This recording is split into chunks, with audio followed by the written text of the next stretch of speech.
Bom dia, gente.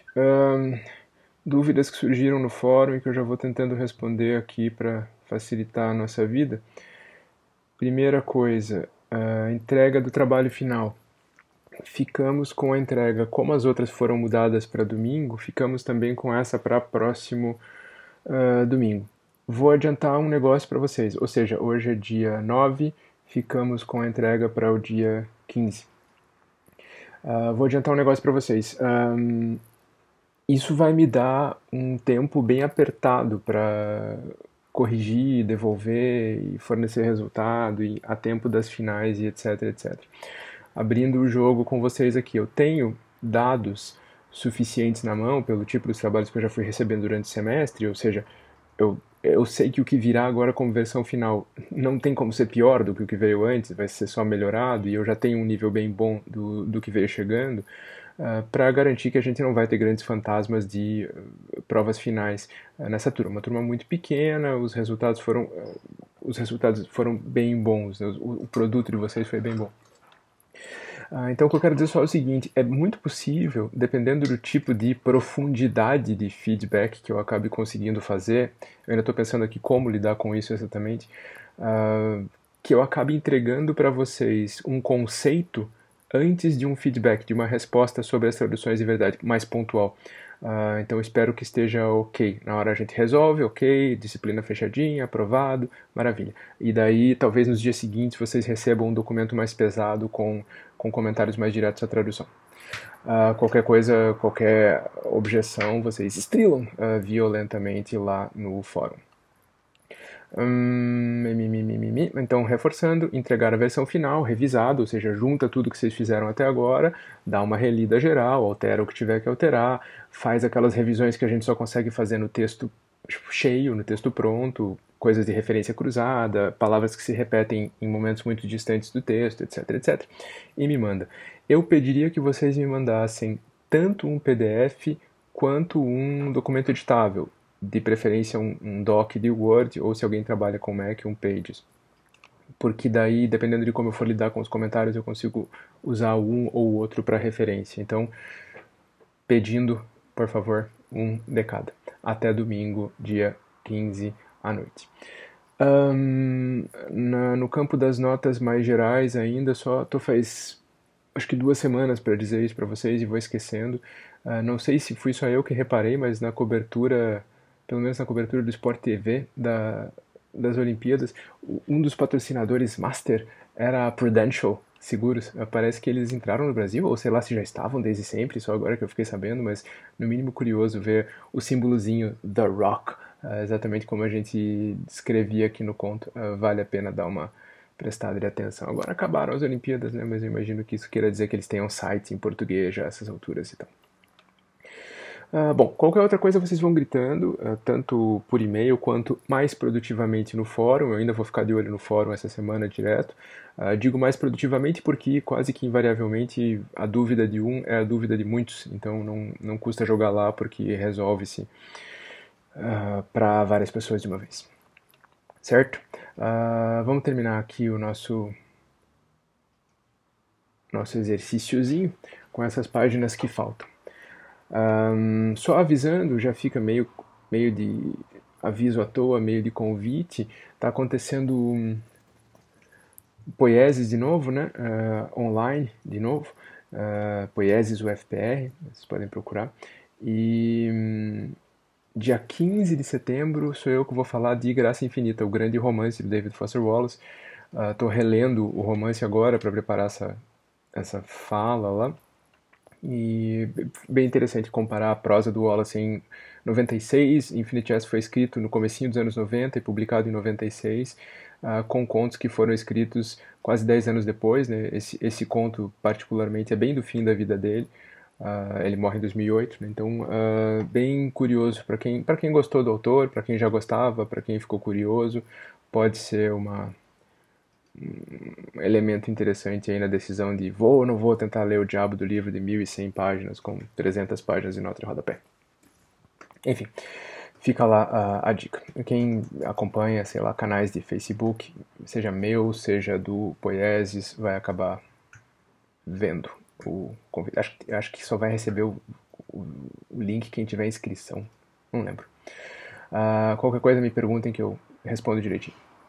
Lá pra frente. Estamos na página 235 e estamos depois daquele in situ, eu acho que era isso, né?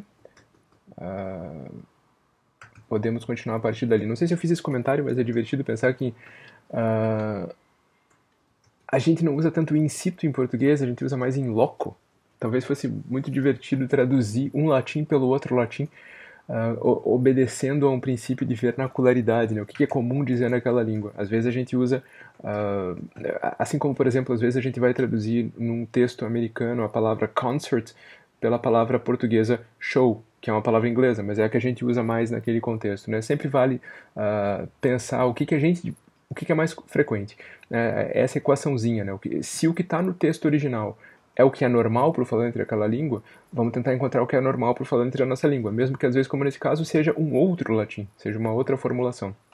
Se o que está no texto original é estranho para o falante daquela língua, tudo bem, a gente pode manter o grau de estranhamento. É bom e velho conselho de traduzir o marcado pelo marcado, não o marcado pelo não marcado. O que é estranho pelo que é estranho, o que é normal pelo que é normal. Se é possível tatuar alguma coisa na testa de um tradutor literário, devia ser esse conselho. Vamos pra frente. Both Hope's... Na testa não, porque daí a pessoa nunca vê, né? Both Hope's shoes, gloves and expensive purse or handbag matched perfectly. Já avisando que essa aula arrisca ficar um pouquinho maior do que o normal. Eu gosto dessa frase porque ela surge do nada, né?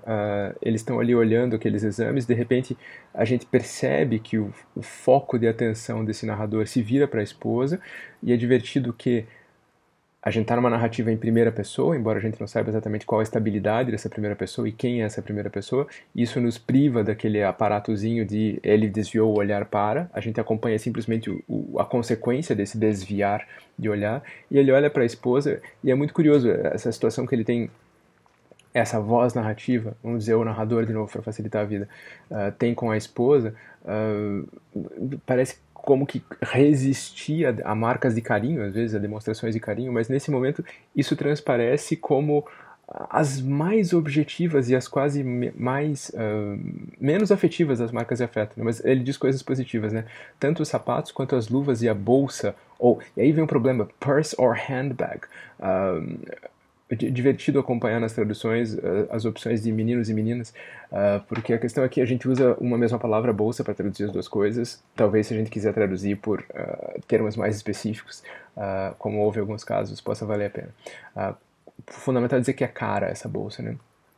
Combinavam perfeitamente em termos de cor e da textura do couro de que se constituíam, do couro que as formava, do couro que as constituía.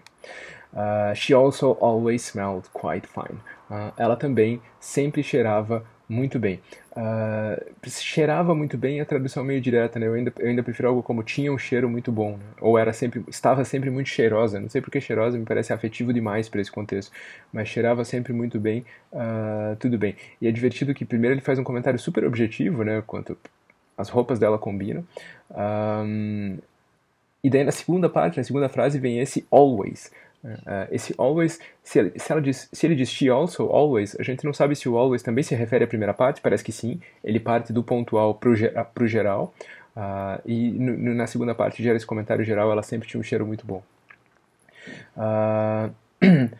Foi nesse ponto, ou em torno desse ponto, que aí vem aquela figura da técnica, né, da assistente, que ele classifica aqui como listen, ágil, madura, voluptuosa, mas algo severa ou proibitiva, começou e aqui a gente tem um trecho, eu acho que eu fiz uma referência a esse trecho na aula passada já, um trecho em que a gente começa a ver de novo a aparição de um vocabulário que é muito vaga, mas dada a insistência desse recurso muito claramente sexualizado, para o uso de um aparelho de videocassete. Né? Começou a inserir ou carregar uma dada fita escolhida, uma fita cassete escolhida, num receptáculo ou fenda ou buraco na parte de trás do monitor.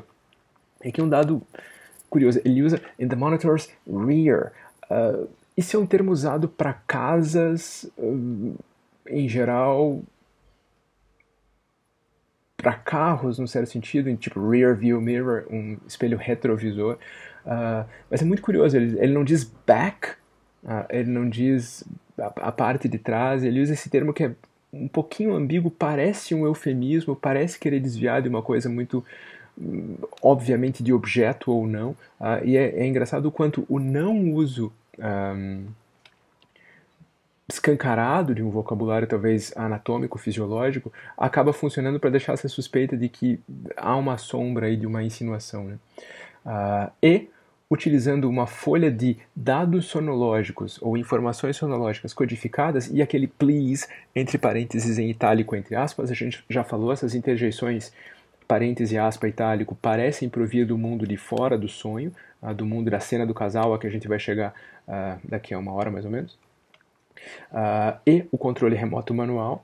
E aqui tem um detalhe curioso, né? Vem esse to begin, e a gente, para variar, tem que voltar lá atrás para se dar conta de que esse to begin está pendurado sintaticamente no began lá de trás. A assistente began to insert, e daí vem toda uma, ou carregar, e began to begin. Ela começou a começar.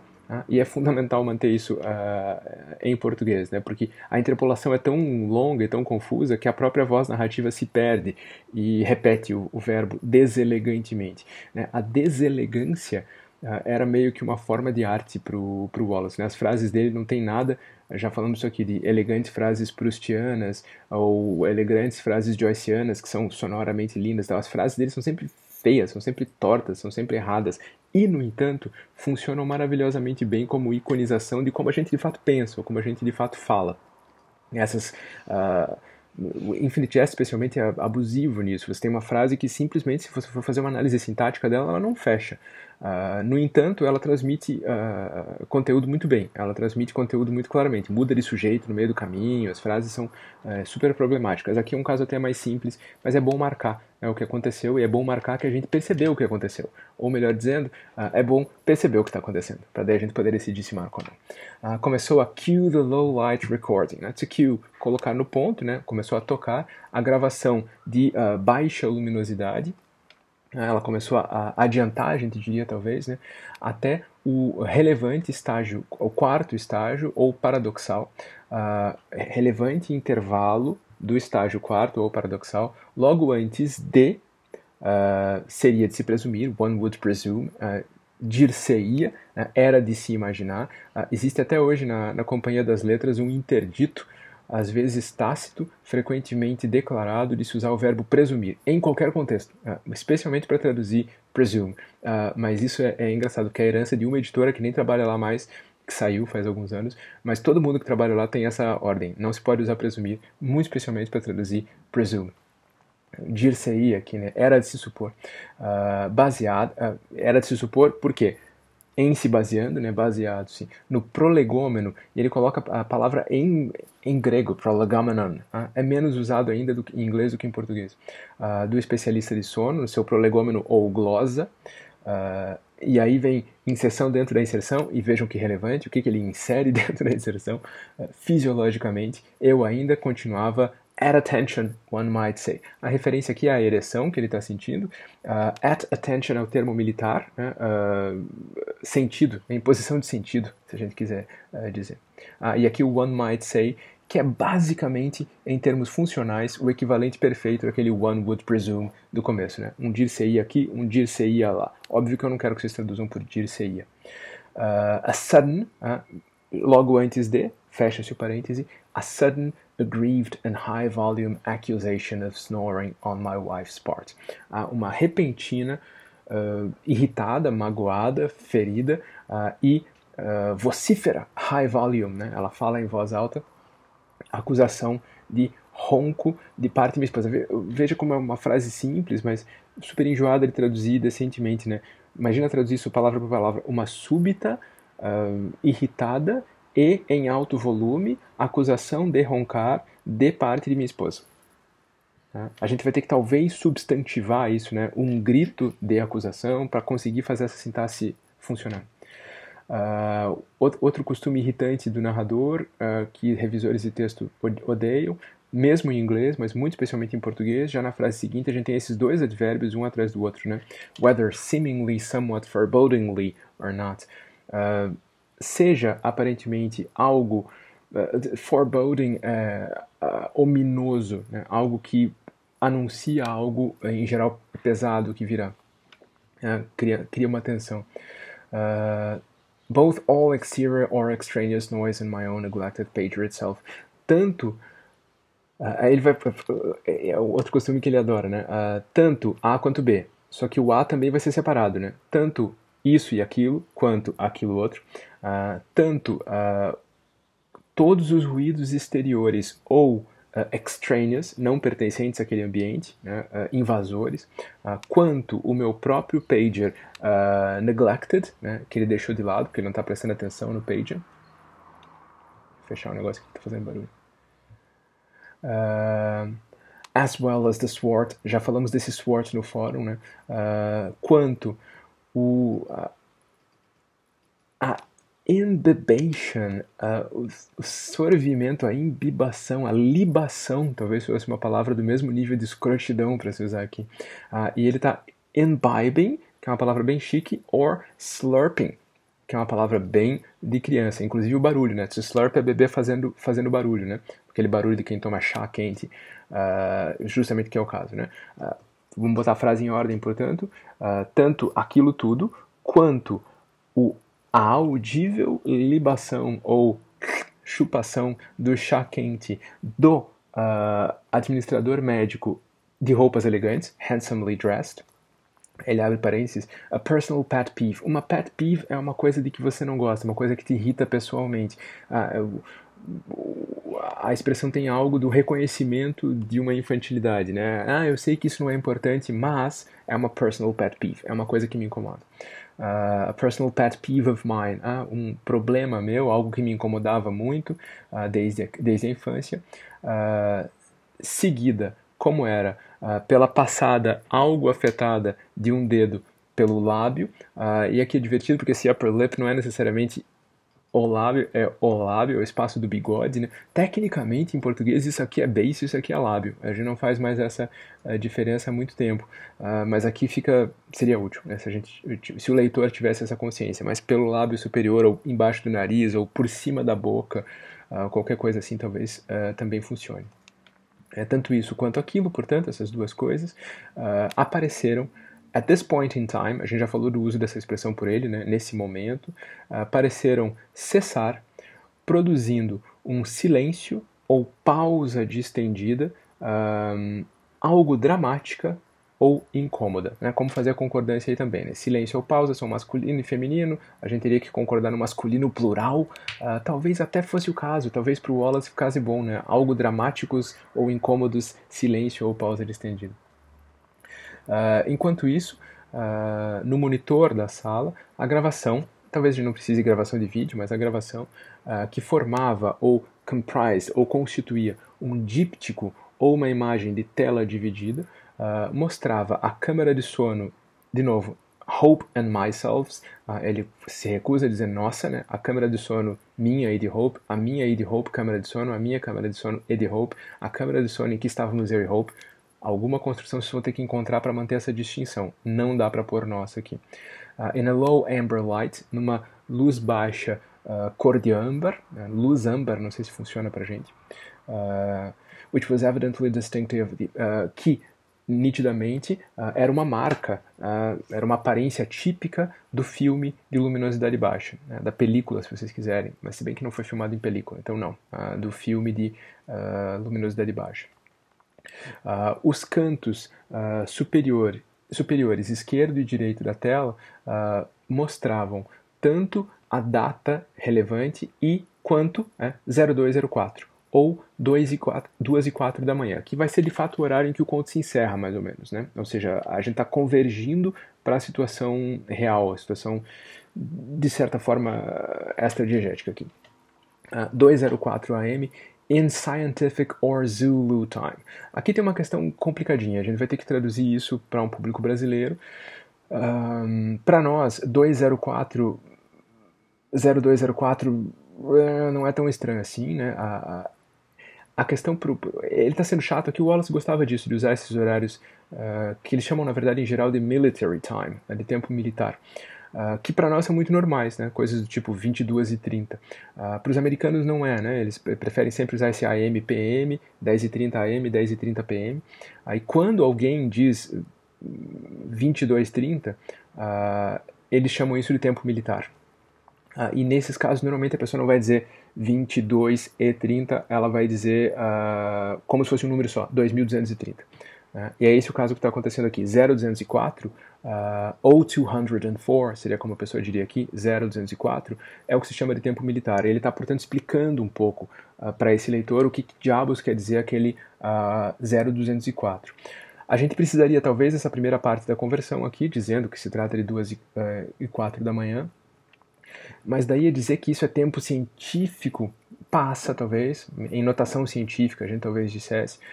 Agora, o Zulu aqui é engraçado, porque primeiro, a gente não usa essa referência de hora Zulu, ou tempo Zulu, quase ninguém usa para falar em inglês, e terceiro, tá errado, porque Zulu Time não é isso. Zulu Time é o horário do meridiano de Greenwich, por uma convenção bem antiga. Se vocês forem fuçar na internet, vocês encontram. Espero, não só imagino, mas espero que vocês tenham ido fuçar na internet. Continuo dizendo, curiosidade é o principal motor de qualidade da tradução literária. Mas ele está usando errado. Portanto, a gente pode manter, pura e simplesmente, ou hora Zulu, e contar que alguém vai fazer essa busca em português e encontrar alguma coisa relevante e entender que é um erro e daí dizer que o erro é teu, e não do autor. Ou jogar fora, eu acho pouco recomendável, ou encontrar alguma outra coisa erradinha. Eu recomendaria deixar a hora Zulu mesmo, a maioria de vocês inclusive fez isso, talvez por desatenção, talvez por pesquisa profunda, às vezes é difícil perceber a diferença. Mas aqui tem todo esse jogo acontecendo dentro desse parêntese. Junto com cada segundo sucessivo e os incrementos decimais dos mesmos, of same. Aqui é dos mesmos mesmo, é deselegante. É igual tipo o mesmo encontra-se parado nesse andar. Com o, e aí o parêntese vem no pior lugar possível, with the, com o, da nossa perspectiva, ou do nosso ponto de vista, de onde nós estávamos olhando, lado destro ou direito do monitor de vídeo, sendo composto de um sustained infrared close-up, um close, a gente pode dizer em português, constante, inalterável, em infravermelho, e ele vai sinonimizar close-up por tight shot, uma cena, um plano fechado, a gente poderia dizer em cinemês, em português, um close ou plano fechado, de mim na cama, num sono profundo, supine on my back, de novo é redundante, ele está supino de costas, com as mãos no peito, aqui é um daqueles casos em que a gente joga fora esse monte de possessivos, né, com as mãos no peito, não com as minhas mãos no meu peito, e far more unsettlingly of my own face asleep, e o que era muito mais perturbador, acho difícil a gente conseguir traduzir isso sem inserir esse verbo, né? Muito mais perturbadoramente, o que era muito mais perturbador, o que era muito mais incômodo, unsettling, é ruim de traduzir isso, né? É bonita a metáfora, né? Uma coisa settled é uma coisa acomodada, largada, estável, uma coisa que de repente vem e unsettles, desequilibra, incomoda, perturba. A metáfora por trás da etimologia de perturbar é de água, né? A água está límpida e você mexe nela, ela fica turva, fica turvada, perturbada. O per aí é intensificador, né? Fica muito turva. Portanto, talvez para a gente também funcione. Não, vocês não precisam ficar pensando em etimologia o tempo todo. Mas como eu não canso de dizer aqui, tradução literária é o campo em que quanto mais você souber e quanto mais você quiser saber sobre linguagem, sobre cultura, sobre repertório, melhor. Não atrapalha, às vezes, saber uma coisa dessas. Enfim, do meu próprio rosto dormindo, ou do meu rosto dormindo. I myself had, e aí ele abre um parêntese, não gráfico, né, mas ele abre uma digressão, porque ele olha o seu próprio rosto dormindo e começa a pensar em outra coisa, né. E aí vem a série de soluços, né. I myself had not, of course, surprisingly, never seen of herbs. Eu nunca tinha visto, I had never seen, é o que ele quer dizer aqui. Tudo isso está no meio, né. I myself had not, of course, surprisingly. Isso tem que ser traduzido soluçadamente desse jeito, né? Esse cara fala dessa forma. Eu, é claro, não, imagine-se, não surpreendi. Vejam, vamos analisar isso aqui. I myself had never seen. Isso é a frase. O que ele quer pôr no meio disso é not surprisingly. Eu, o que não é uma surpresa, nunca tinha visto. Só que no meio desse not surprisingly, ele põe o of course. Eu, o que não é claro, uma surpresa, nunca tinha visto. Então a gente está vendo aqui bonequinha russa mesmo, né? E em escala pequenininha. Nunca tinha visto ou observado o meu próprio rosto inconsciente antes desse momento. E no recto, aqui ele está, de certa forma, usando errado, né? Recto e verso são termos de gráfica para parte da frente e parte de trás. Um díptico, tá, as pessoas usam recto e verso, então tá bom, deixa.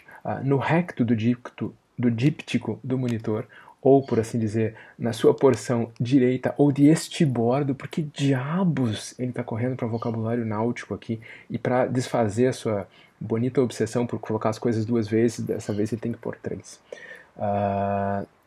Na porção direita, etc, unblinking close-up, no seu close, unblinking. Isso aqui é relevante, porque o close não se altera, é isso que ele está dizendo, né? A câmera está fixa, ele lá atrás já disse que é um plano rígido, um plano estável. É muito curioso ele usar unblinking. To blink é piscar. É óbvio que a gente não espera que a câmera pisque. O que ele quer dizer aqui é metafórico, né? Que esse close-up, que esse close não se altera, não se fecha, não se edita, não se corta. Mas é muito revelador ele usar esse unblinking, porque afinal de contas a gente está falando de sono, a gente está falando de olhos abertos e fechados no conto todo. Vai haver uma cena bem pesada um pouco mais para frente, com uma aberturinha de um olho. É muito relevante o uso aqui de um sema, de uma sementezinha de significado que tem a ver com o movimento de olhos. Seria bem legal se a gente conseguisse colocar um sem piscar em algum lugar, talvez não exatamente aqui, mas em algum lugar nessa vizinhança, para manter esse subtom de que a gente está falando de olhos, de que a gente está falando de coisas que se veem ou não se veem, né? Teve uma resenha logo do lançamento do livro que dizia uma coisa que é estranha, talvez estranha, mas bem percussiente. Dizia que o Wallace nesse livro tinha aprimorado um novo gênero de conto de horror, de conto de terror. E tem não poucos elementos aqui desse peso do horror, né? Aqui essa ideia do olho que começa a piscar, por mais que não seja nenhum olho piscando, mas essa coisa meio subliminar de você começar a usar essas palavras relacionadas a olho e a movimentos de olhos, funciona um pouco para isso, né? Literatura de horror de qualidade é cheia desse tipo de detalhinho subliminar. It was now revealed as being not a face. O rosto dele agora se revelava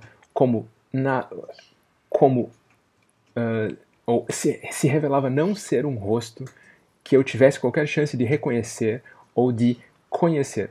Um rosto que eu, de qualquer maneira, reconhecesse ou conhecesse. Vai ser difícil pra gente aqui não usar o mesmo radical, né? Recognized or knew. Eu soubesse não faz o menor sentido. With its slack jaw and protrusive jowls. Jowls são as papadas, né? Ele tá com o queixo caído e é legal que tá no plural, né? Com a queixada, a papada protrusiva. Acho que a gente já falou disso aqui. O Wallace adora o verbo protrude. Nas minhas traduções eu tento manter sempre a tradução de protrude por protuberar, mas aqui obviamente vocês podem fazer o que vocês bem quiserem.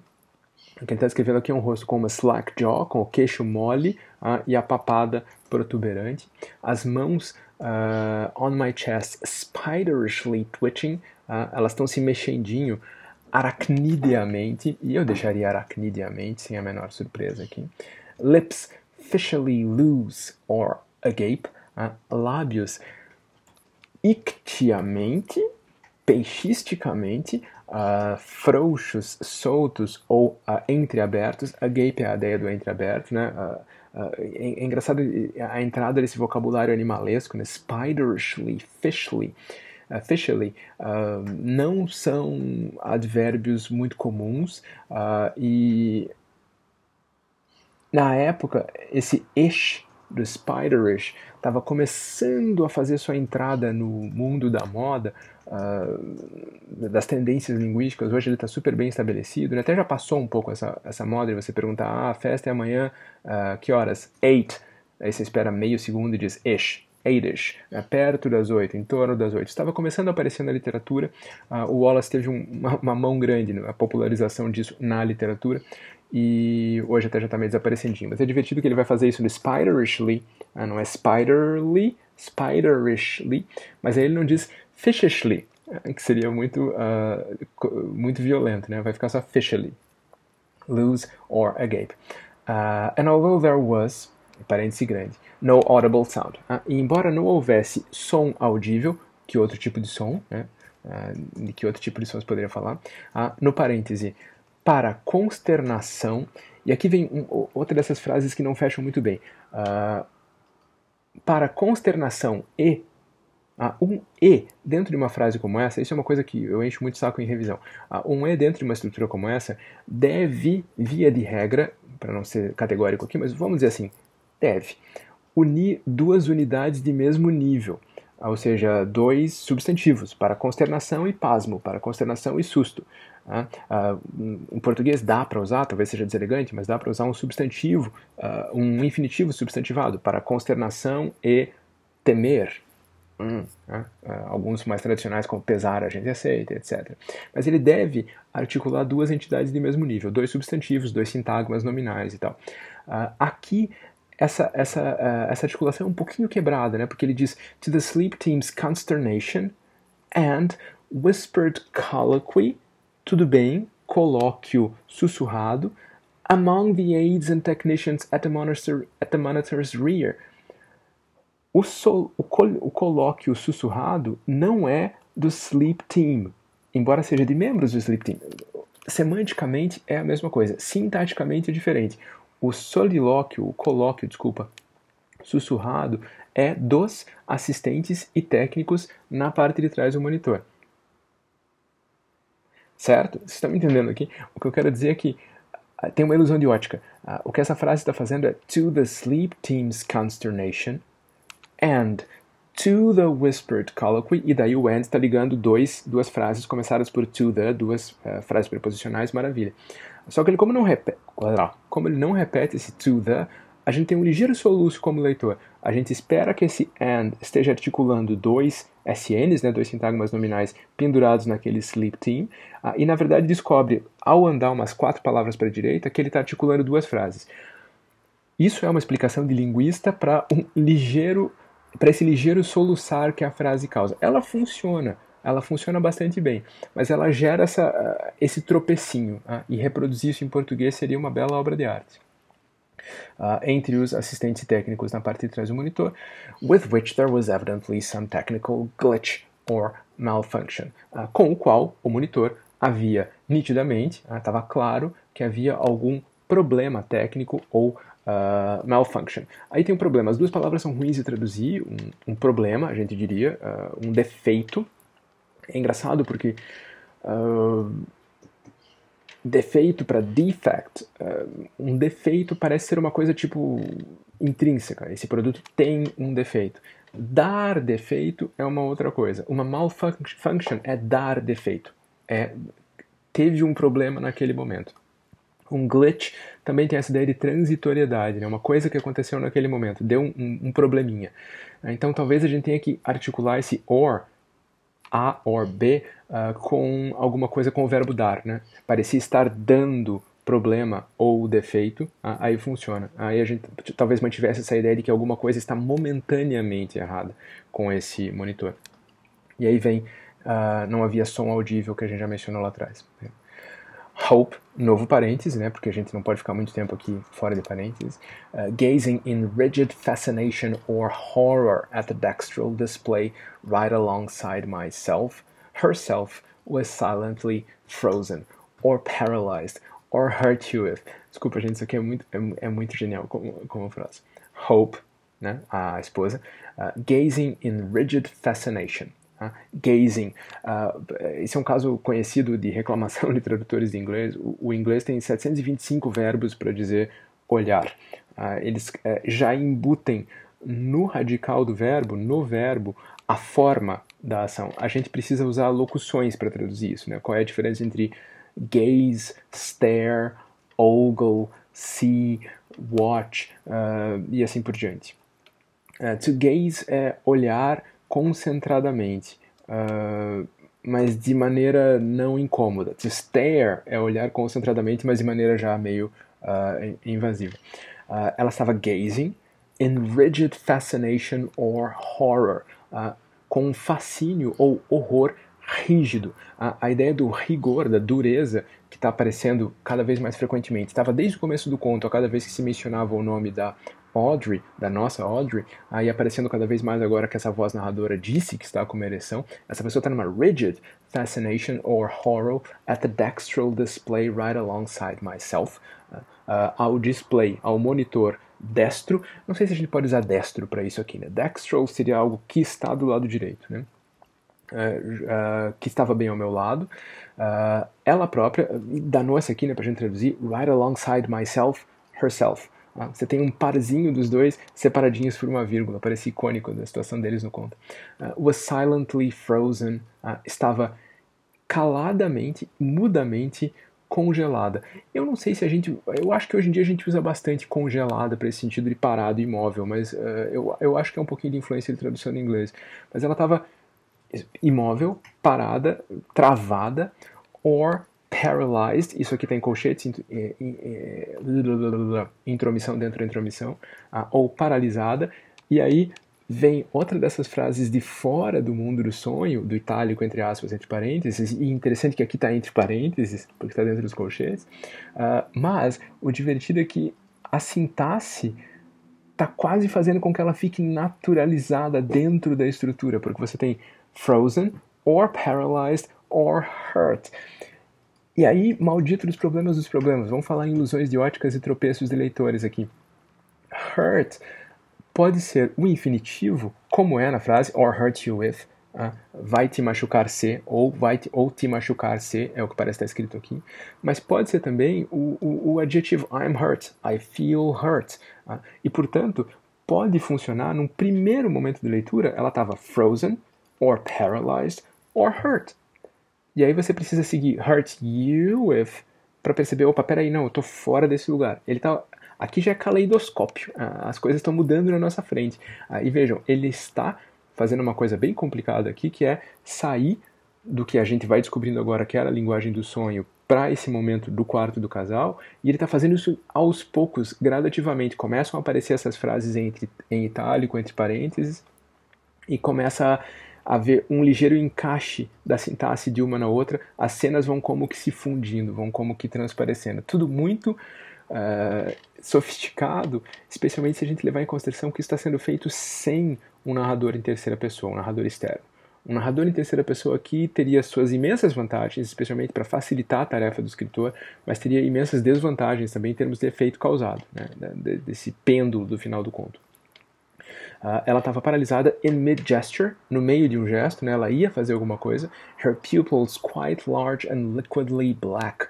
Pupilas bem dilatadas, eu diria, quite large, and liquidly black. E de um negror líquido, e de um preto líquido. Negror acho melhor. The flaccid mien, gaping mouth, slack jaw, and puddled and quivering jowls I'd never envisioned lying down. Ele está se descrevendo agora. O porte flácido, a boca aberta, o queixo caído e a papada amassada e trêmula, amontoada e trêmula, que eu nunca tinha envisioned, contemplado ao deitar, ou em posição deitada. E aí vem outro parêntese safado aqui, em termos de, especialmente de confluência de qual essa voz está falando. For, as with most husbands, pois, como na maioria dos casos dos maridos, como no caso da maioria dos maridos, e é muito interessante, porque aqui ele não diz as with most men, nem mesmo as with most persons, ele diz as with most husbands. Gradualmente a voz está passando para o lado dela, e esse cara já passa a ser só o marido.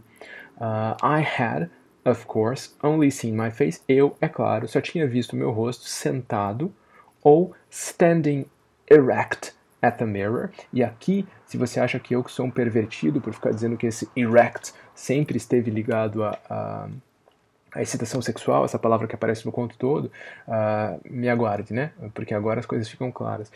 Quando estava sentado ou standing erect, de pé ereto, né? Parado ereto, diante do espelho, como? Nas situações em que fazia barba, removia pelos nasais ou auriculares indesejados, porque os desejados supostamente ele deixa, ou masturbating with a saffron-scented undergarment, ou me masturbava com uma peça de lingerie, com uma roupa de baixo, com cheiro de açafrão. E aqui, se vocês quiserem, deem uma busca por saffron no conto. Desde o começo a gente discutiu isso, né?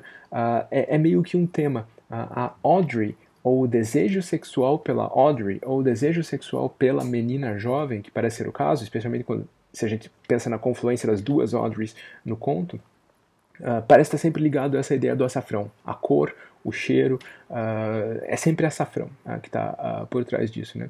E aqui ele está com uma calcinha, se supõe, de cor açafrão, que ele usa para se masturbar.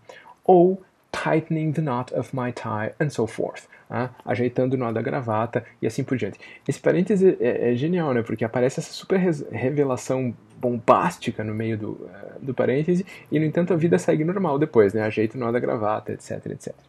Especialmente se a gente levar em consideração que a gente teve a aparência daquela palavra, a aparição daquela palavra husband naquele momento e que, portanto, a gente está vendo como que o pêndulo da responsabilidade discursiva por essas palavras passar cada vez mais para o lado da Hope, ou da esposa. Nessas alturas a gente nem sabe se Hope é o nome dela. Começa a ficar violenta essa ideia de que é ela que concebe essas coisas, é ela que imagina essas coisas, né? As well as, além de, despite the recording's defective audio portion's absence of sound, apesar da ausência de som.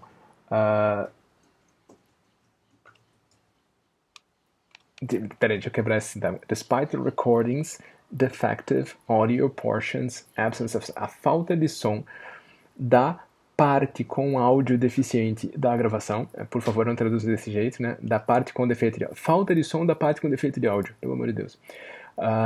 As formas e contorções variably changing, variavelmente mutantes, mudáveis. A gente tá quase entrando no Camões aqui. Ele continua com sua obsessão por 2. Não vou mais longe com isso aqui, mas lembrem, o problema do nós, ele tem um problema de juntar 2 em 1, e ele está o tempo todo cindindo coisas em 2, sempre com sinônimo, sempre com or, sempre com and.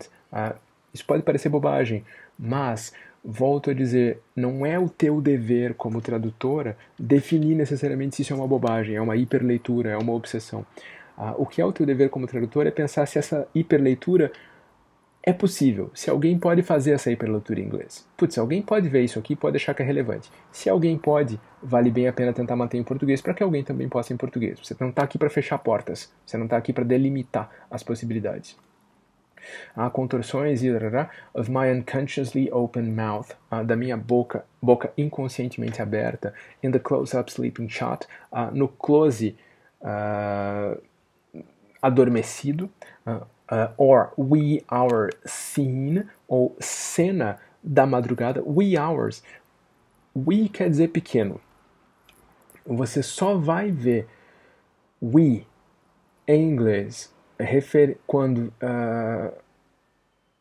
se referia aos leprechauns, e às vezes eles são chamados de the wee people, quando algum autor colocar alguém que é escocês em cena e quiser muito rapidamente dizer que essa pessoa é escocesa, porque daí imediatamente a pessoa vai começar a dizer we, já é caricatural, é até difícil de fazer isso de uma maneira séria hoje em dia. Ou na expressão the wee hours. In the wee hours quer dizer no meio da madrugada, no meio da noite. As Hope and myself watched in rigid fascination. Repete exatamente rigid fascination, enquanto eu e Hope, agora os dois, assistíamos num fascínio rígido, as when passing the wreckage and prone twisted figures of a vehicular accident or crime scene.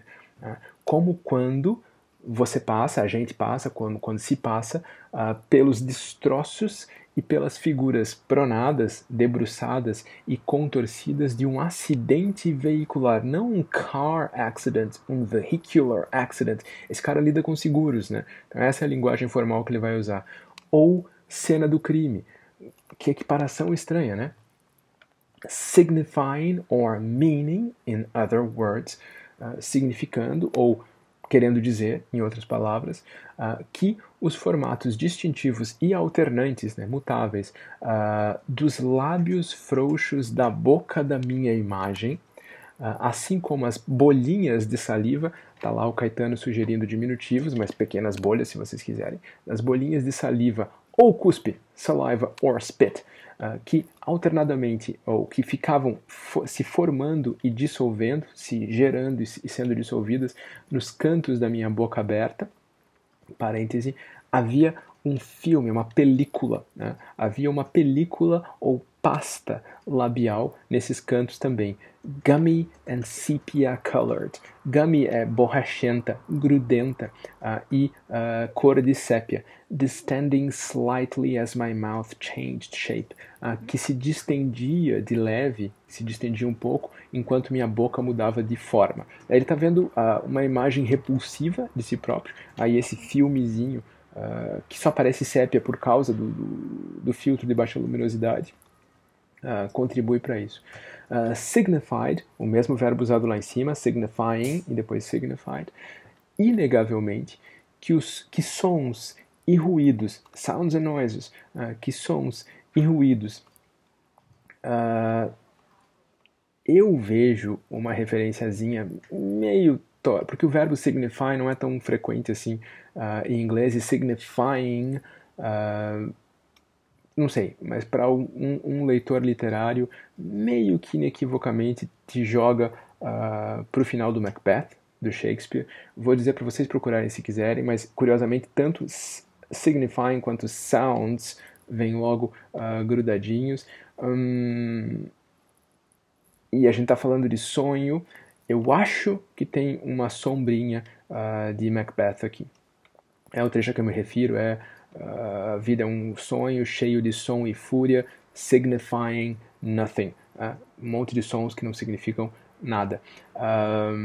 Pensar que Macbeth, além de tudo, é a história de um marido e de uma esposa, de sonhos premonitórios. Eu acho que tem alguma coisa interessante aqui. De novo, vai se perder na tradução em português, eu acho. A gente não tem como manter isso. É tão tênue que eu não sei nem se é sustentável em inglês. Que sons e ruídos de que eu não tinha consciência consciente, conscious awareness, não tinha uma consciência lúcida, talvez a gente possa dizer, ou voluntária, estavam de fato escapando da minha garganta e da minha boca. Ninguém with eyes could deny it. Lembrem que eu falei que gradativamente os olhos vão aparecendo como metonímia, como metáfora, como artefato retórico, mas a gente vai abrindo os olhos gradativamente. Ninguém com olhos, e talvez eu diria que com olhos para ver, que é o que a gente normalmente falaria, pelo menos literariamente, poderia negar.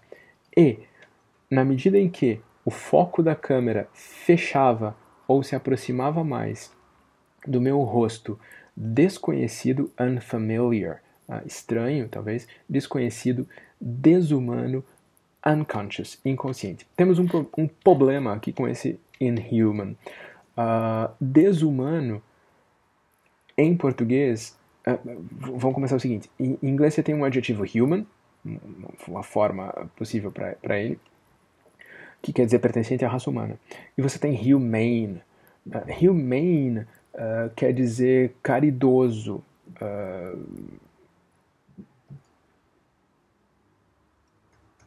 que trata com humanidade. Desumano, em português, traduziria tanto inhuman quanto inhumane. Você agiu de maneira desumana, isso foi um ato desumano. A gente não tem, na verdade, uma forma clara de traduzir direto e apenas inhuman. Talvez a gente tenha que dizer não humano, para daí ficar claro. O meu rosto não conhecido, não humano, não consciente. Seria aí bem tranquilo. Veja que no inglês ele está usando un e in no meio. Não é o mesmo prefixo. Não consciente é desnecessário. Então, mas ao mesmo tempo infamiliar, muito ruim. Inumano existe. Olha no dicionário. Talvez funcione. Inconsciente. Muito boa sorte. I either saw, e agora aqui é que as coisas ficam chegam a um clímax, né, em termos dessa ação do desenlace do conto, né? Eu ouvi, alucinei, imaginei, e aí parêntese para variar. Detalhe, eu não recomendo usar o verbo alucinar com objeto direto, né? Eu alucinei tal coisa. Eu tive uma alucinação, mas daí a sintaxe não é a mesma, porque a gente está aqui com um monte de objeto direto, né? Vi X, imaginei X, alucinei X, acho que não funciona. Tive uma alucinação com X, não também. Delirei X, me parece marginalmente melhor do que alucinei. De novo, muito boa sorte. Muito chatamente falando aqui, o que acontece é que, a não ser que o texto original faça o contrário, como a gente já viu que faz em várias ocasiões, a gente deve manter essas valências iguais, né? Cada uma dessas formas verbais aqui tem uma valência objeto direto. Eu preciso que todas elas tenham uma valência objeto direto, senão a coisa fica quebrada. Como a gente já disse aqui, o autor frequentemente faz esse quebrado de propósito. Se você precisa introduzir o dado do quebrado de propósito exclusivamente nos lugares em que ele fez isso, ou se você pode fazer isso na base da lei da compensação. A compensação é algo de que os tradutores falam muito, né? Não consegui produzir um trocadilho onde o original produziu um trocadilho, mas eu produzo um outro meia página, 2 páginas depois, para manter meio que o índice de trocadilhância daquele personagem, por exemplo, mais ou menos equilibrado. Super válido. Todo mundo recorre a isso uma vez na vida, pelo menos. O problema é que aqui eu acho que a gente está diante de um brinquedinho muito delicado. Esse conto goste você ou não dele, mas o mecanismo de funcionamento dele é muito fio da navalha. E eu vou dizer o seguinte, eu, por preguiça, já falei isso aqui, por facilitar a minha própria vida e por constatação objetiva, pura e simples, vou sempre pensar, olha, esse camarada que escreveu esse conto aqui sabe muito mais o que está fazendo do que eu posso tentar entender. E se eu não sei se a alternância desses momentos de sintaxe quebrada, sintaxe correta é ou não fundamental para esse gradativo desenrolar dessa consciência, para esse desmoronar dessa consciência, eu prefiro acreditar que ele sabia o que estava fazendo e tentar fazer no mesmo ritmo, tentar fazer no mesmo lugar, com a mesma frequência. Se de repente a gente vai só na base da compensação aqui, a gente acaba empilhando um monte desses problemas no mesmo lugar e deixando outros sem esses problemas, enquanto que o dele estava num passo muito mais calmo e tal. Eu prefiro sempre tentar fazer no mesmo lugar. Hope at this juncture, de novo, deixa eu fazer isso aqui para não ficar falando de bobagem. Juncture aparece 7 vezes no conto. É uma palavra pesadinha e que ele repete o tempo todo. Não acho que a gente deva sair fazendo tabelas e planilhas de quantas vezes uma palavra repetiu e a gente tem que repetir no mesmo lugar e tal. Mas só para vocês terem uma noção desse tipo de repetição. Hope, nesse momento, ainda rígida ou fetalmente frozen. Fetalmente frozen? Nunca vi fetal usado como sinônimo de rigid. Fetal, em geral, descreve como, em português, uma posição específica. Não a estase absoluta nessa posição. A gente parece que está partindo para a descrição de alguém que está dormindo, nesse momento, né? Em posição fetal. Ainda rígida ou fetalmente frozen, imobilizada. De boca aberta e olhos esbugalhados. Saucer-eyed quer dizer isso, né? Olhos de pires, olhos esbugalhados.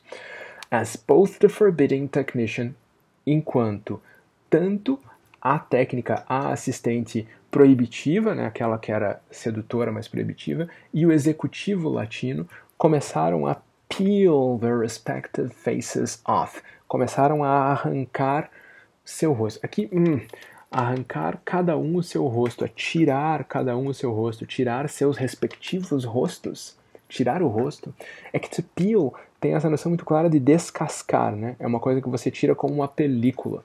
Você não peel a tampa, até pode, metaforicamente, mas você peel alguma coisa que sai aos pouquinhos, né? Descascar, talvez dê para usar, não sei.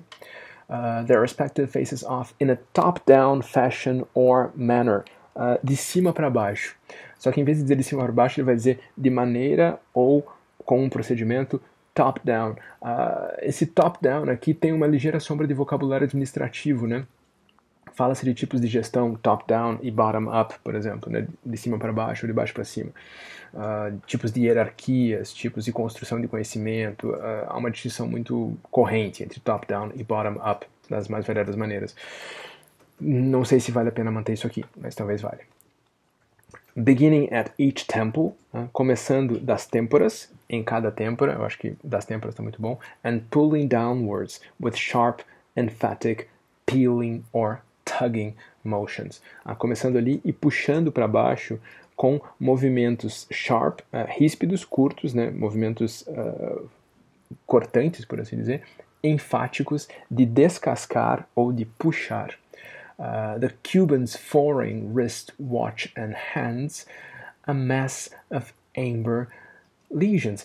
Isso aqui é doido. Primeiro que assim, a gente tá falando do açafrão lá de trás, o âmbar é a outra cor que fica meio que tonalizando o conto todo, um pouco como se o conto estivesse se passando nessa câmera de baixa luminosidade, o que é super relevante aqui para nós, né? Âmbar e açafrão, duas cores ali próximas nesse espectro, nessa rodinha de cores. E aqui tem outro dado curioso, né? Lembrem que essa narrativa toda começou lá naquele clube de golfe, naquela cena de conversa com o sogro, que tinha toda a cara, à medida que a narrativa andava, de uma framing structure, né, de uma narrativa de encaixe, em que você começa num lugar, conta uma história no meio e volta para aquele lugar. A gente não retorna àquele lugar. Esse é um fato estrutural curioso do conto. No entanto, a gente tem esse mini momento aqui em que as mãos do cubano, que nada tem que ver com o super saxão sogro do indivíduo, começam a revelar as mesmas lesões que ele tinha visto, aquelas mesmas ceratoses que ele tinha visto no sogro no começo do conto. Como se, eu diria que não atípico de identificações de sonho, né? Duas figuras muito diferentes que, no entanto, por alguma marca se revelam ou feel, né, ou parecem ser a mesma. Aqui, curiosamente, as mãos do cubano revelam essas lesões e o relógio. The Cuban's foreign wrist, watch and hands, a mass of amber lesions. Lesões no relógio de pulso. É como se a palavra pulso, mais ou menos como a gente viu lá atrás com a palavra hurt, só que lá era sintático, aqui é semântico. A palavra pulso fizesse meio que um pivô para as construções wristwatch e wrist com lesions, pulso com lesões, lesões do relógio de pulso, não lesões do pulso. As coisas estão começando a se dissolver, semântica e sintaticamente. Ou actually watched, não há de ser à toa que a gente usa um watch para relógio e depois o verbo watch logo na sequência, mas aí danou-se. Ou de fato assistimos ou literalmente testemunhamos. Ele não consegue se conformar nem com o verbo para usar aqui, né? Ele viu numa alucinação, alucinou, deliriou, imaginou, ou de fato assistiu ou literalmente testemunhou o quê? One sleeping eyelid open just a crack. Uma pálpebra adormecida abrir-se só um tiquinho, just a crack, só uma fresta. Isso aqui fica muito doido, porque a imagem que eles estão vendo no monitor é a imagem dele adormecido. No entanto, eu como leitor, já tomando aqui globalmente o conto, não só essa frase, de novo, acho que a gente está vendo um ligeiro pivô aqui. A gente está vendo os dois no sonho, olhando o monitor e vendo uma pálpebra se entreabrir, e a gente está passando para a consciência do marido na cena real do quarto, vendo a pálpebra da esposa se abrir. As duas coisas estão acontecendo ao mesmo tempo. Just a crack. Ever so slightly. Só um pouquinho, um mínimo, uma fração de milímetro. Allowing a minuscule sliver or ray or blade of light. Permitindo que uma minúscula fatia ou raio ou lâmina de luz. Interessante que a lâmina, o cortante, venha entre aspas ali. Né? Óbvio parênteses, ou nesse caso travessões, como, por exemplo, sob a porta fechada de um quarto escuro, quando o corredor do outro lado, quando a luz do corredor lá fora é acesa, ou iluminada, ou ligada, or turned on, as a heavy, enquanto um passo pesado, noturno e familiar sobe lentamente a escadaria vitoriana até a porta do quarto. Já falamos abertamente disso aqui, essa é a coisa mais incômoda do conto inteiro, né? Essa ideia de que parece que tudo isso deriva de uma memória algo reprimida da esposa, que a gente não sabe se de fato se chama Hope, dessa cena ou dessas cenas de violência sexual sofrida pelo pai, por essa figura paterna. E aqui essa imagem agora se reveste de todo esse peso, né?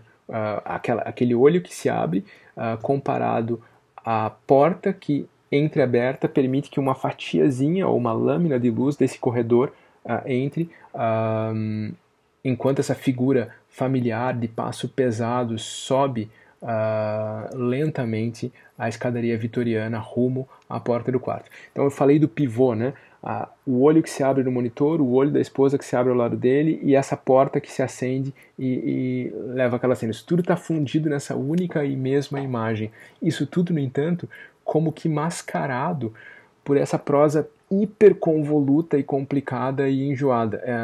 Obviamente, se alguém, a gente pode dizer que sabia o que estava fazendo com prosa, era este indivíduo nesse momento. Ele podia ter feito isso de maneira mais elegante, mais simples, mais enxuta, mas ele está buscando esse efeito, dessa opacidade, dessa complexidade que te faz não entender exatamente o que está acontecendo.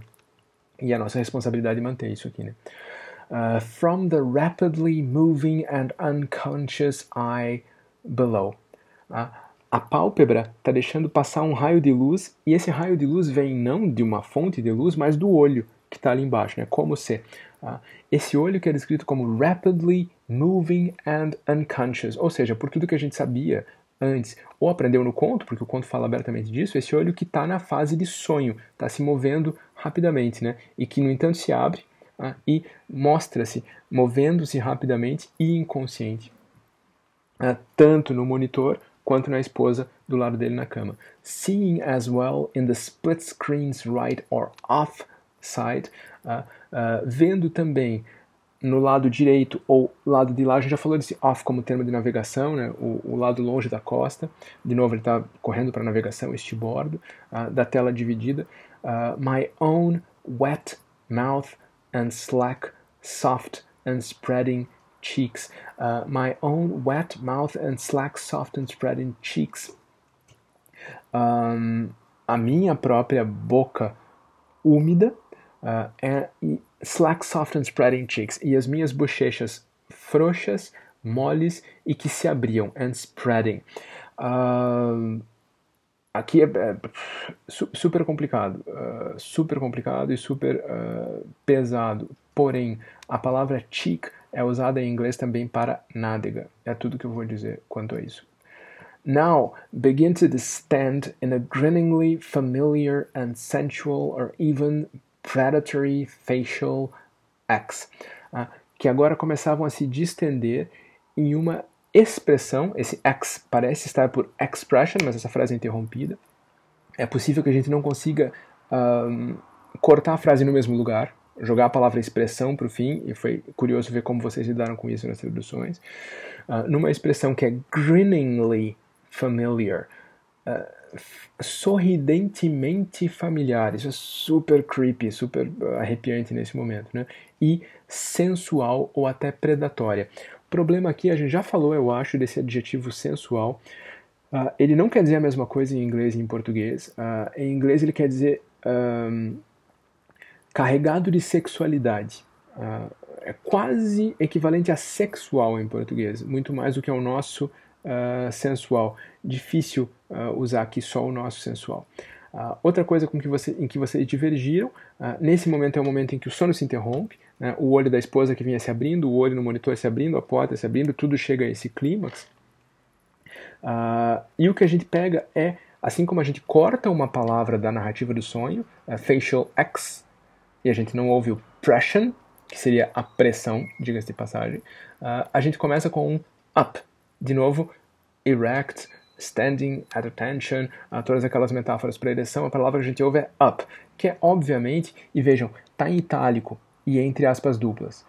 A gente saiu, a gente parece que está dentro de um grande parêntese, né? Porque a gente saiu daquele mundo em que essas expressões do mundo acordado vinham em itálico entre aspas entre parênteses, a gente volta às aspas duplas, continua por um momento com itálico, que vai depois desaparecer, mas a gente perde o parêntese. Né? A gente agora saiu para aquele mundo. A gente não está mais no mundo em que esse mundo era um parêntese. A gente está dentro dos parênteses.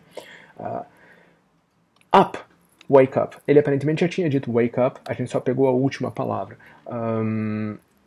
Se a gente vai usar só uma sílaba do imperativo, ou como o João Vitor acho que usou, colocar aqui corda, ponto, acorda, quebrar num lugar verossímil ali do acorda, é uma opção, as duas coisas são opções válidas. Eu acho bacana a coisa do corda, acorda.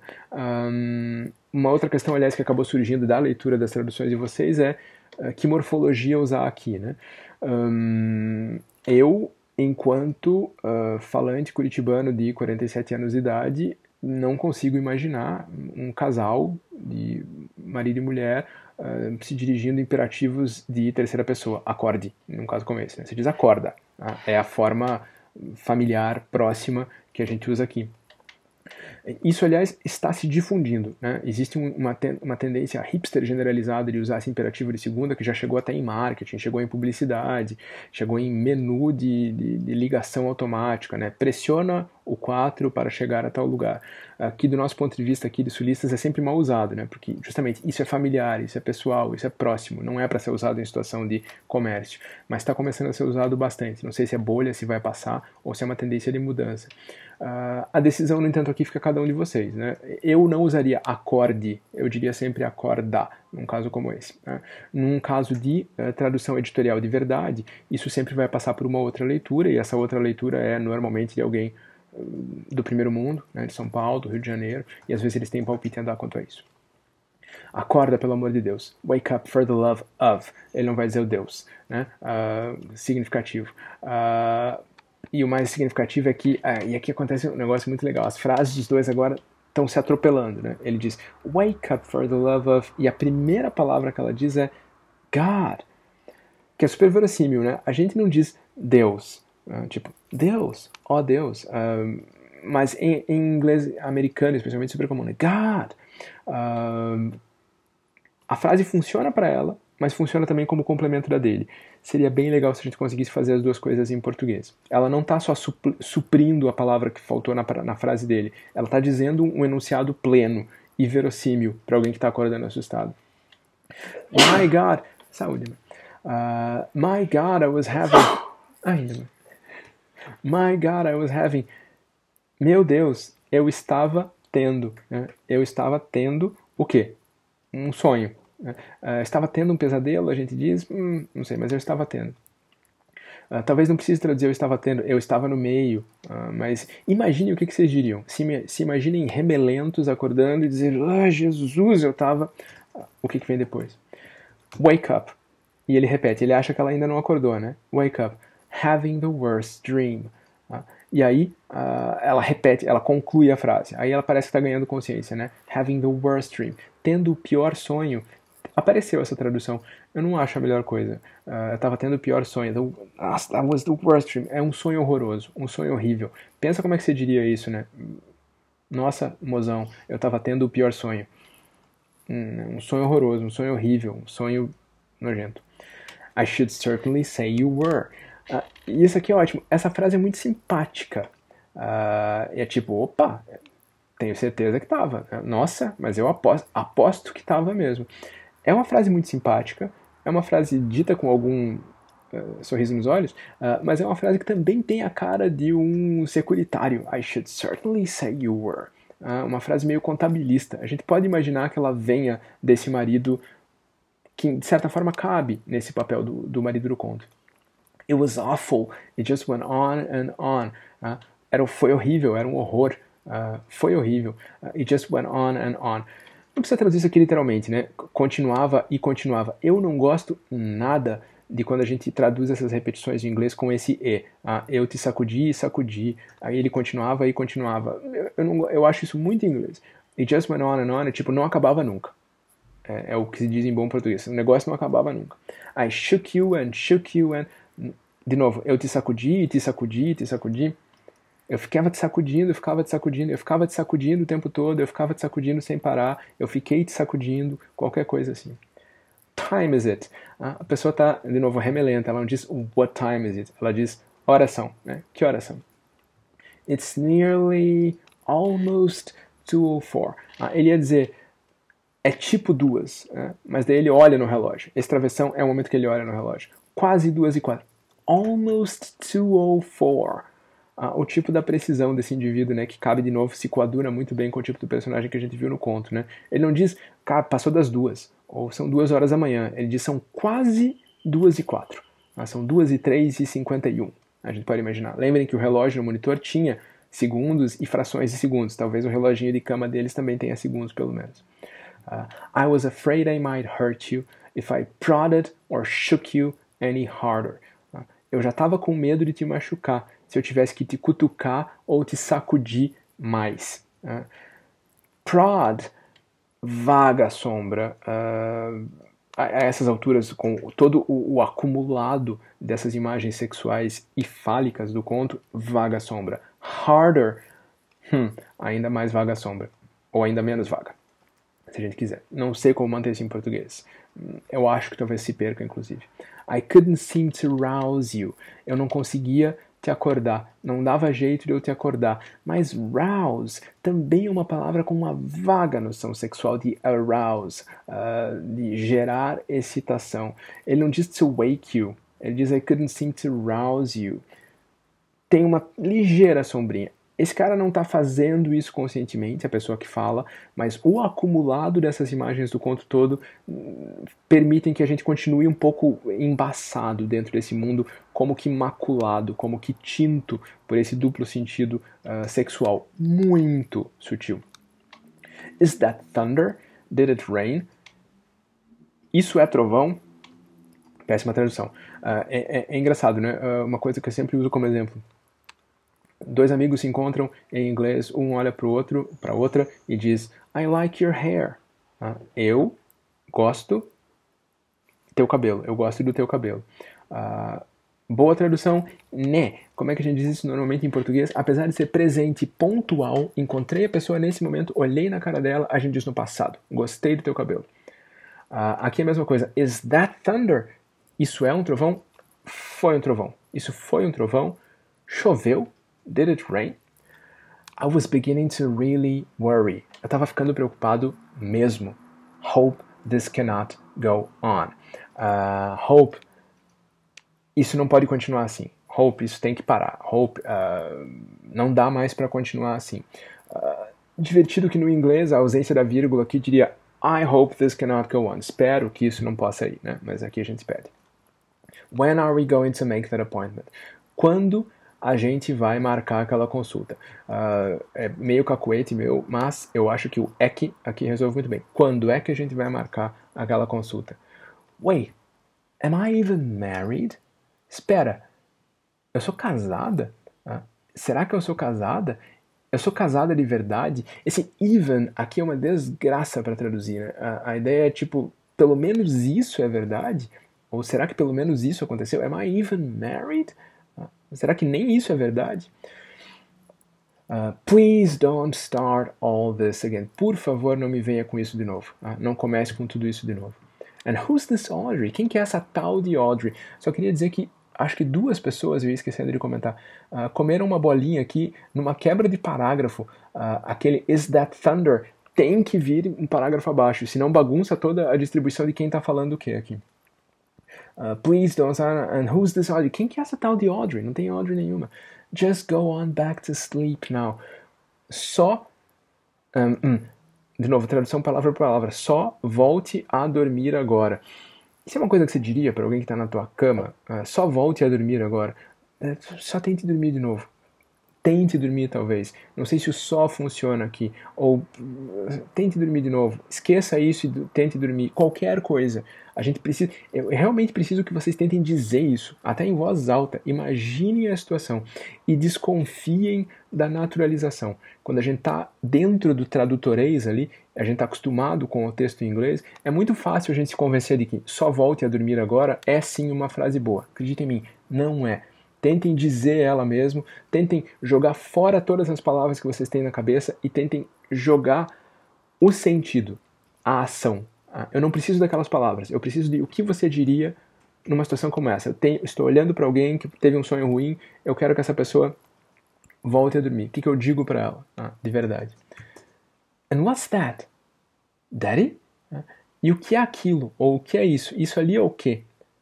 Papai? E aí é complicado, porque Daddy está em maiúscula, depois de um travessão. Na nossa tradução, o que é relevante? Esse Daddy é vocativo ou é um descritivo? Ela está olhando para ele e dizendo papai, tipo, você é o meu pai, ou seja, fundindo essas figuras naquela sua cena de violência, ou ela está perguntando se aquela coisa, what's that, parece que ela apontou para algum lugar, é o Daddy. Talvez a portinha entreaberta que eles estavam mencionando. Né? E o que é aquilo? Papai? Por que isso é relevante para a tradução? Porque se fosse um descritivo, a gente provavelmente teria que dizer o papai. Já falamos disso aqui, né? Papai sem artigo só em novela da Globo, pelo menos no meu vernáculo aqui. Mas se fosse um vocativo, não teria o artigo. E a gente tem que tomar essa decisão. E o que é aquilo ali? O papai? E o que é aquilo ali? Papai? A gente vai ter que tomar essa decisão, vai ter que fechar uma porta aqui de um jeito ou de outro. Just lie back down. O que tem de relevante aqui? Não nos foi dada a informação via narrador ou via conversa de que ela sentou na cama. Mas parece que é esse o caso. Ela sentou e o que é aquilo ali? Ele diz, just lie back down. Veja que as duas frases últimas dele começam do mesmo jeito, com just.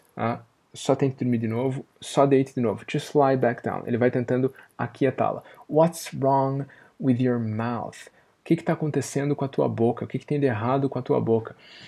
A boca dele parecia nojenta, né, naquelas imagens que ele estava vendo no vídeo, ou que ela estava vendo, a persona dele, através do vídeo. Mas aqui parece que ela está descrevendo a boca dele como algo estranho, ela está tendo um problema de percepção, ou ele está fazendo alguma coisa com a boca. E ele diz, you are my wife. Essas últimas frases aqui são perturbadoríssimas. You are my wife. Você é minha esposa, você é minha mulher. Probleminha de tradução aqui, acho que já falamos disso. A minha geração diria sempre minha mulher, a geração de vocês parece preferir minha esposa. Não consigo muito julgar aqui os nuances, o que é mais as nuances, o que é mais adequado, o que é mais violento aqui. You are my wife. Ela perguntou lá atrás, né? Am I even married? E ele não respondeu. Ele disse, cara, não começa com isso de novo agora. E agora ele diz, you are my wife. A frase é curiosa, né?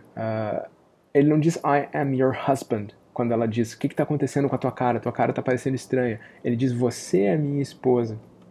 Isso é relevante para o jogo de novo, distorções do conto. Já vamos fechar isso. None of this is real. Ela olha para ele e diz, cara, nada aqui é verdade. Nada aqui é de verdade. Ela está voltando a dormir e está falando não coisa com coisa. Ela voltou, obedeceu o conselho dele, deitou de novo e está meio que fechando os olhos e repensando no sonho e pensando nada aqui é de verdade, ou ela está questionando o casamento deles, ou ela está lembrando, aí é que a coisa é complicada, né? Aquela cena de violência em que provavelmente havia a cobertura desse jogo. Não, você é minha esposa, nós vamos agora te mostrar como é que é ser esposa. Tá tudo em jogo aqui, tá tudo em jogo e é super pesado, e é super doloroso, e é super delicado para nós, bom, primeiro como assunto, mas é super delicado para nós como tradutores. Como manter isso funcionando? Como manter isso ambíguo? O conto podia ter acabado com acordei, estou aqui com meu marido e etc, mas não, ela não consegue sair. Ela consegue sair da clínica de sono, que ficou no sonho, mas ela não consegue sair entre aqueles 3 abrires, né? O olho que se abre no monitor, esse se apaga quando o sonho acaba. O olho dela que se abre, esse gera essa cena que a gente está vendo aqui agora. Mas a porta, a luz por baixo da porta, essa figura que vem, esse who's that, desse ela nunca vai escapar. na vida real ou no sonho. Né? A gente está falando aqui de um pesadelo de outra natureza, né? E desse ela não acorda, e ela nunca vai acordar. Não tem como.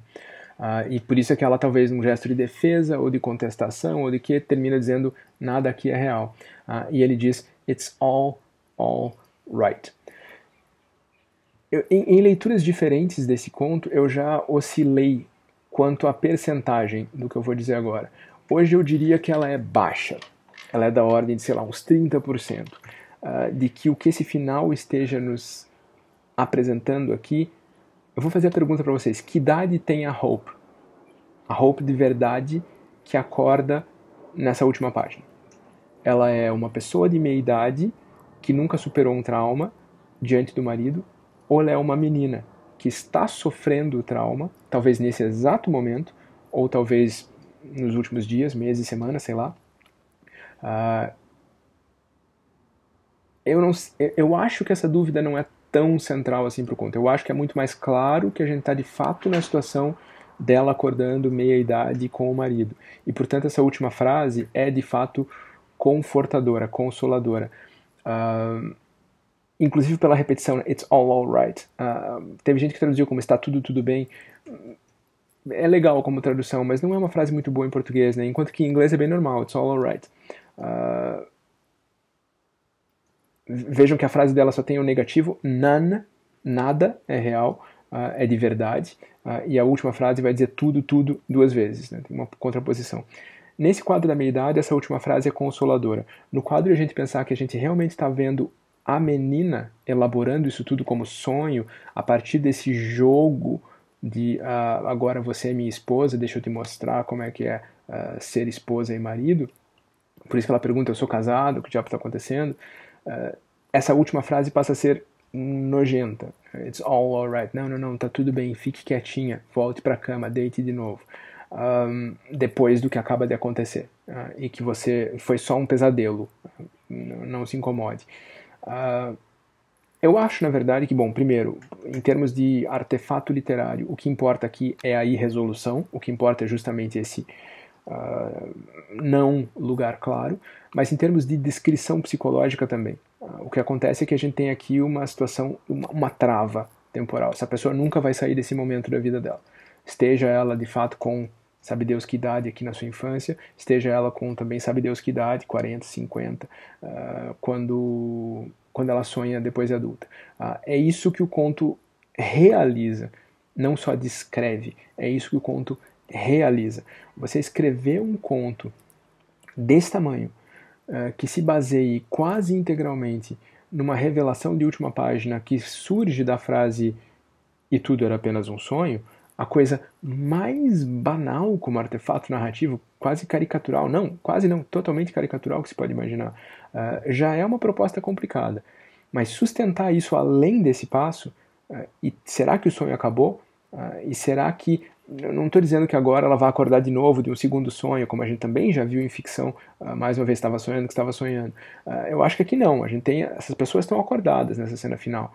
Mas que pessoas são essas? Em que lugar? A que elas correspondem dentro da estrutura do conto? Será que Audrey é o nome dela de verdade e Hope é o nome da mãe e o pai chamava ela de Hope durante essas cenas e portanto ela diz, quem que é essa Audrey? Who's this Audrey? Por que esse nome Audrey aparece? Por que esse nome Audrey aparece como uma menina, objeto de desejo no clube e depois se projeta numa enteada, lembrando que ela também é enteada? É um nó gigantesco. Esse conto é mais complicado de analisar do que muito romance extenso por aí. O que isso tudo projeta para a tradução, em alguns casos, como a gente viu, muita coisa muito claramente. Às vezes depende de você escolher nuances específicos para traduzir uma palavra ou outra para decidir se você quer ou não quer, se consegue ou não consegue sublinhar o que te parece algum tipo de matiz de insinuação sexual ou não. Às vezes, no entanto, pode não se refletir diretamente em escolhas pontuais de tradução, mas me parece muito claro que a leitura mais profunda, a leitura mais penetrante, olha lá o duplo sentido, do objeto literário com que a gente está lidando, não há de prejudicar a tradução. Ela pode prejudicar a tradução se a gente atravessar para o outro lado dessa linha que também ela é muito delicada. Essa linha que diz que separa o nosso dever de manter todas as portas interpretativas abertas da nossa proibição de determinar uma única leitura e sublinhar excessivamente uma nossa própria leitura. Isso aqui, por exemplo, vai inclusive pegar muito pesado conforme a pessoa que vai traduzir um conto desse, seja de um gênero ou de outro, tenha uma ou outra relação com esse tipo de trauma, memória pessoal, indireta, distante, vai variar conforme a gente se coloque como leitor empenhado no conto, contra o conto, a favor do conto, contra um personagem, contra outro personagem. É super complicado e super doloroso de dizer isso e de fazer isso, mas o nosso lugar aqui é o lugar de reproduzir ao máximo possível as ambiguidades, as complexidades e as irresolubilidades. Não se trata de cuidar de um segredo, se trata de cuidar das possibilidades de interpretação de algo que a gente não tem responsabilidade de determinar. O conto não faz isso. Esse conto não foi escolhido por acaso para esse tipo de exercício. Não se trata de um conto em que a chave precisa ser guardada e entregue fielmente pelo tradutor. Se trata de um conto em que não há uma chave e em que a gente tem que manter essa possibilidade, manter essa complexidade, essa abertura. Bom, gente, desculpa pelo que há de violento no conto e nessa manobra final, nessa página final muito especialmente, mas, enfim, como exercício de tradução ele é para lá de válido. Só porque a gente estava falando de Graça Infinita, ou eu estava falando de Graça Infinita agora há pouco, eu sempre digo que na época que o livro saiu, as pessoas me perguntavam o que foi mais difícil de traduzir ali, e eu sempre respondia, ao contrário do que se podia pensar, sei lá, trocadilhos, sintaxe, tudo. O mais difícil de traduzir aquele livro, acho até que eu já contei essa história aqui, o mais difícil de traduzir aquele livro é ter que ficar na cabeça de uma deprimida patológica durante 3 páginas. Traduzir não é barato em termos de investimento psíquico, às vezes. Você tem que passar por isso, você tem que viver esse negócio. Mas é aí que você vai produzir alguma coisa que deixa de ser tradução que máquina podia fazer, que chega a algum outro lugar, em termos de mérito artístico, literário, o que é que seja. Bom, gente, obrigado. Fico esperando os textos finais até domingo, e na semana que vem a gente começa a conversar, muito provavelmente, primeiro através de conceitos duros, puros, simples, depois através de feedbacks mais detidos. Valeu, gente, muito obrigado pelo semestre. A depender de como role a produtividade dessas várias formas de feedback que eu posso acabar escolhendo, talvez eu grave mais um vídeo. Talvez já até depois de encerrado o semestre, só mais um vídeo para a gente fechar algumas dessas coisas mais abertamente. Talvez a gente até de repente marque algum tipo de Zoom ou qualquer coisa do gênero. Me digam o que se vocês têm opiniões quanto a isso. Me digam lá no fórum se vocês acham que vale a pena a gente marcar uma sessão aberta para a gente conversar sobre coisas. Mas vamos esperar primeiro os feedbacks aparecerem. Valeu, gente. Obrigado.